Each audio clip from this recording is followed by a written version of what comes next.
Why do you keep calling me Calvin? Well, that is your name, isn't it? Calvin Klein? It's written all over your underwear. Surely you can't be serious. I am serious. And don't call me Shirley.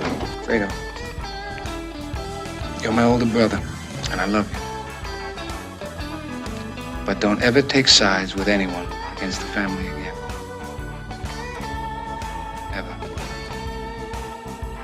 It's the Al Travis Show. We're lucky to have him on, Senator Mark Koran. Senator, how are you, my friend? I'm doing very well today. Good. I think we're able to start getting back into talking about politics and how things are going. And in the last 2 weeks, I've made a little note here that I want to talk to somebody about it. Let me be you. Department of Health and Human Services, the U.S. Department of Health and Services, has contacted Minnesota Department of Education, and they're going to look into what's going on with the transgender girls on softball team deal that happened here in Minnesota. What we're talking about is possibly cutting that funding because the State High School League let that go on. The Minnesota Department of Education was told by the Department of Education, you've got to get rid of this DEI training or you're going to lose your funding. I think that was $400 million. Minnesota Department of Education, to heck with you, we do what we want to do. And now the Attorney General is going after this free college for illegal aliens in the state.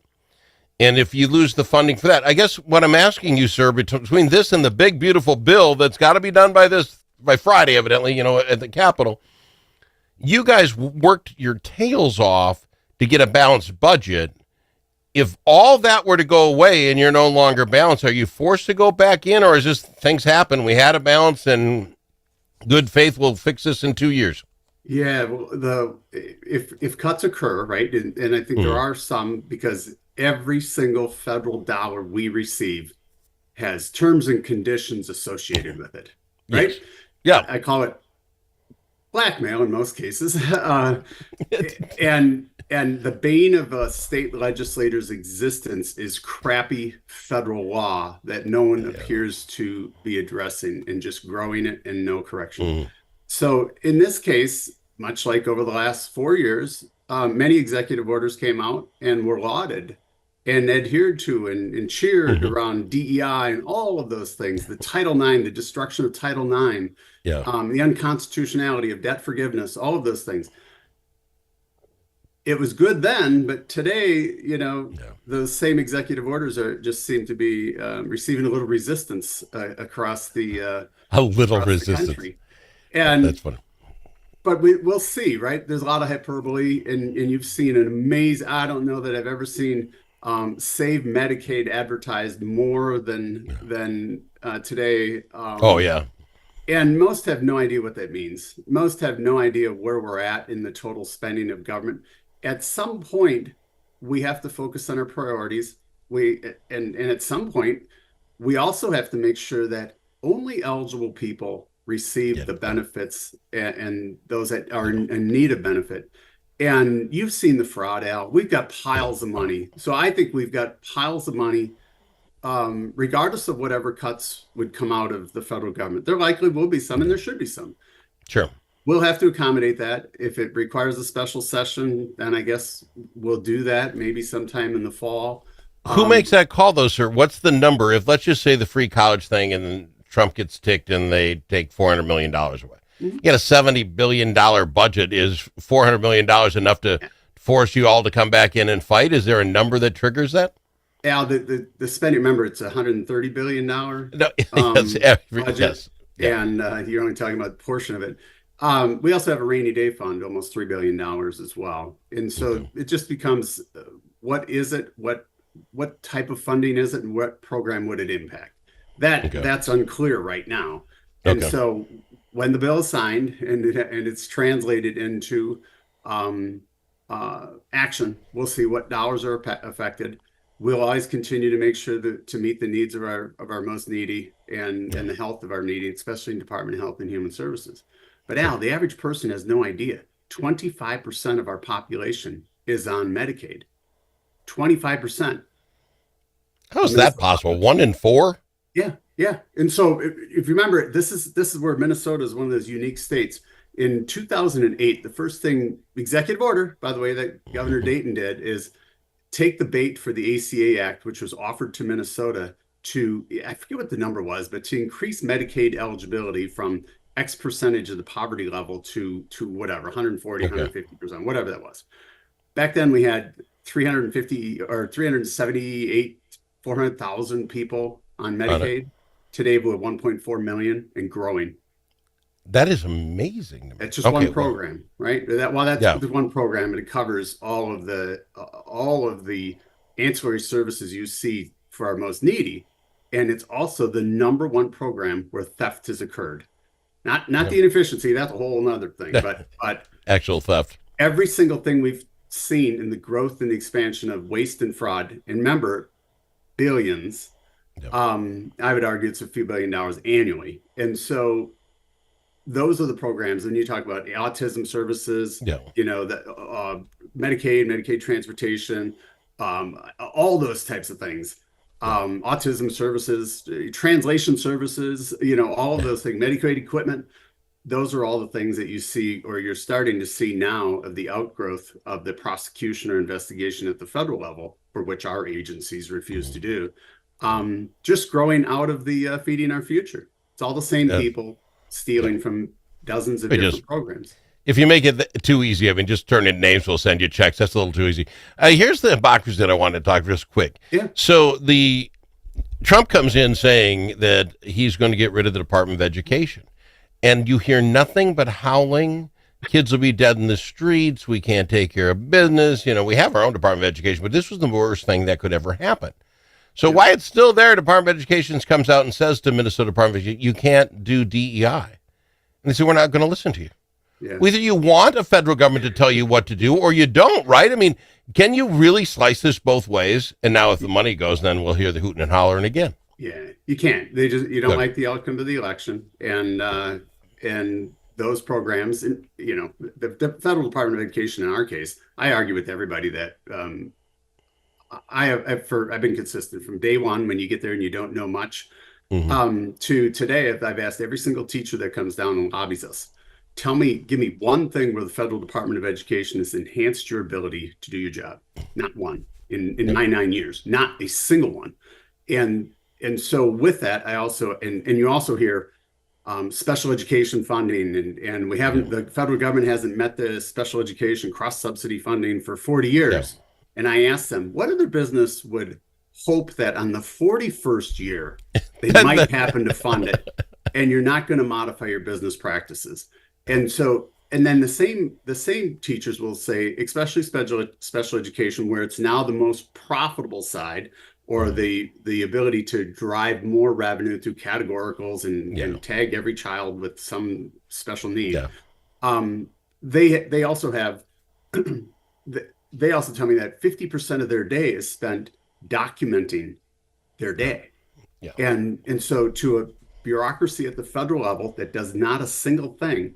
And it's one of those things I've said to everybody, even in the teacher, I said, it's one thing Keith Ellison and I could probably get along with.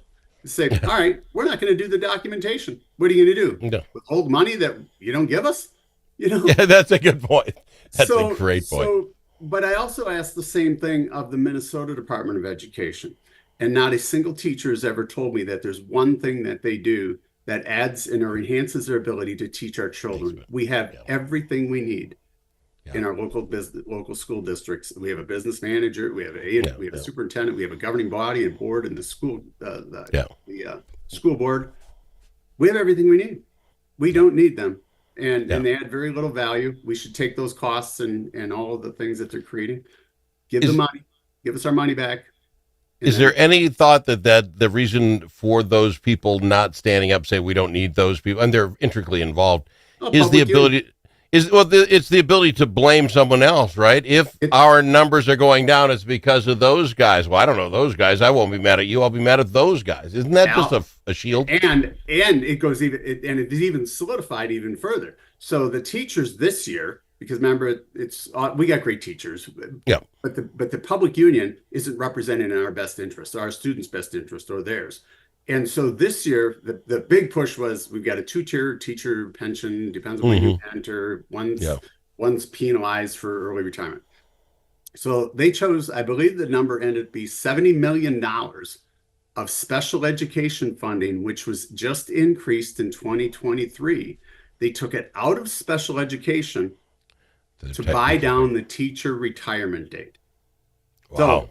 So the federal government's not funding it. And so it's that cudgel that, yep, we just want to argue about this because you're never going to fund it. You're never going to fully fund education. The federal, no one ever comes with a solution besides we just want the money, mostly for our benefit packages and those things that are ancillary. And they're important, but they're also good. Taking it away from special education, $70 million from special education. And that's just one cut to special education, which the governor and the Democrats enacted over the last 3 years. All right. We've got to go to break. We'll come back. We'll talk about Governor Walz and actually the Hortman funeral. And was it politicized a little bit? We weren't going to do that, but we'll talk about it coming up here in just a matter of moments. It's Senator Mark Koran. Think about it. Now that school's out for the summer, how are Minnesota students doing? Not very well. Minnesota ACT scores fell again last year and are the lowest they've been in 10 years. In fact, fewer than half of Minnesota students can either read or do math at grade level. Think about it. We used to brag about our schools. Now we're losing to states like Mississippi. Visit AmericanExperiment.org for more information. Think About It is brought to you by Center of the American Experiment, Minnesota's think tank. Achieving your financial goals requires individual planning and a comprehensive approach. At Midwest Money Management, our mission is to provide you with the knowledge, tools, and confidence to feel comfortable financially today and secure about tomorrow. Learn more at MidwestMoneyManagement.com. That's MidwestMoneyManagement.com. Securities offered through JW Cole Financial Inc., member FINRA and SIPC. Advisory services offered through JW Cole Advisors Inc., Midwest Money Management, and JW Cole Financial Inc. and JW Cole Advisors Inc. are unaffiliated entities.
The Al Travis Show, the last place you can go and hear all sides. Respectful, thoughtful, and grateful. And we've got him, Senator Mark Koran, on the program with us. You're muted, Senator. We tried hard to not get too political since the shootings, just out of respect. I mean, I think we can do that for at least a little while. And I thought it was going along pretty well until I see photos of the president, Biden, and Kamala Harris coming to town for this. I don't know. Maybe they're tight friends with the Hortmans, and I didn't know that. But when the photos start going out on the internet, then you're thinking, okay, now we're playing some games here. And I wasn't real thrilled with seeing it. I hope that's me being cynical. Your thoughts on the fact that the president and vice president came to Minnesota for a funeral?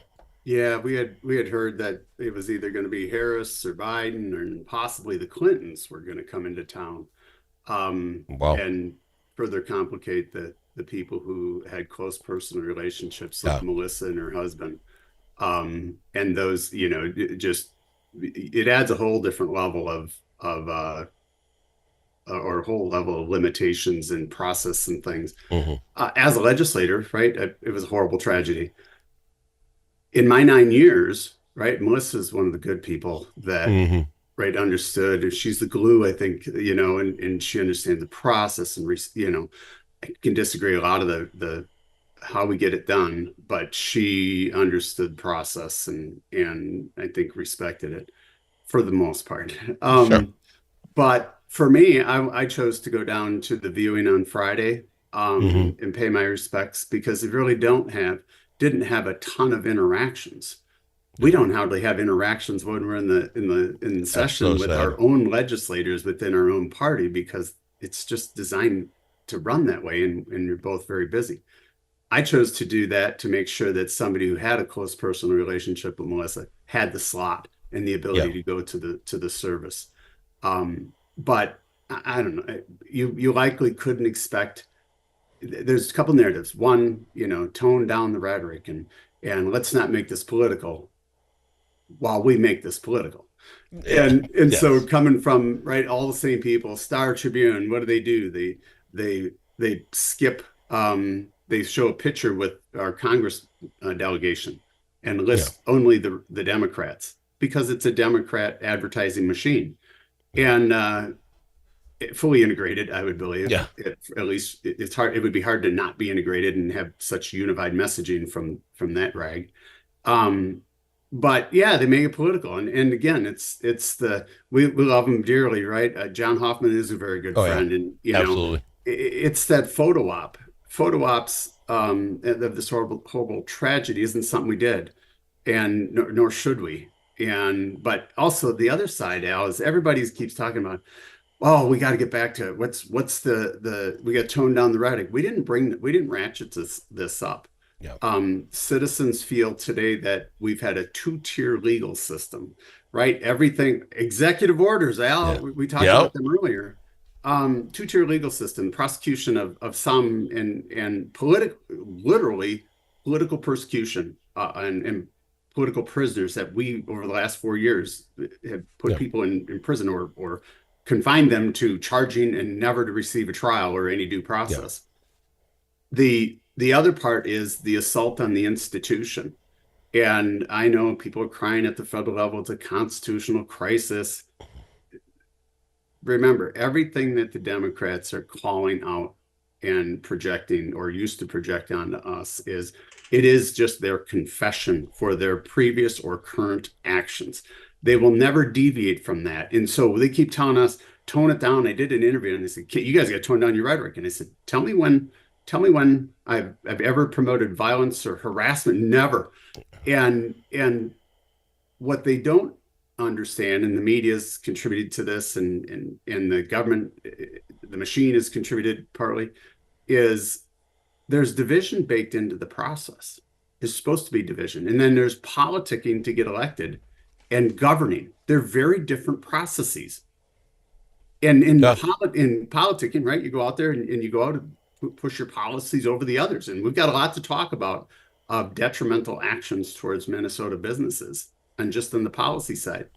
But in governing, the Democrats in Minnesota have ripped out the foundation and the processes that keep the balance, draw division at one side because it's baked in, but yet require bipartisanship in the normal environment when you follow the rules in the process. Well, when they throw them out and they say, well, we just got to fix it. There is no fix. You either believe in the system or you don't. And they don't. At this time, they don't. Okay, we're doing this deal with you politicians now to make you a little more humble, a little more normal guys. I'm asking one rapid-fire question every week. One meal for the rest of your life. What would it be, Senator? Al, I am so simple. I'm a caveman. I would take a hamburger and French fries. See, if the fries are right, I'm with you. Over anything. Al, we once traveled to Tahoe. My brother, I think we were 15, 16, 14, 15. We traveled all over with my parents, and it was a road trip with our Starcraft camper. I think we had hamburger and French fries at every little podunk cafe, deli on the way there, and on the way back for breakfast, lunch, and dinner if we could. And every time that was the option, we did. We are cavemen together. I'll make a pork loin, and for whatever reason, a pork loin has to be like 3 foot long, right? So you make this thing, and I will have pork loin for breakfast and a little like something on for lunch, and I'll eat it for a week. And my wife goes, "How can you eat the same?" Well, I like it. Why would I want to change? I got no problem with that. Al, and through high school, we were right by the Capitol. Everybody worked at Burger King or Taco John's, and ate lunch at Burger King for probably every day 3 years. 2 hamburgers, ketchup only, a small fry, and a Diet Coke for 3 years. Yeah, see, that's making you human, buddy. You're just like the rest of us. I gotta go. I'm out of time. Senator Mark Koran on the Al Travis Show. Thank you, sir. Yep. Bye bye.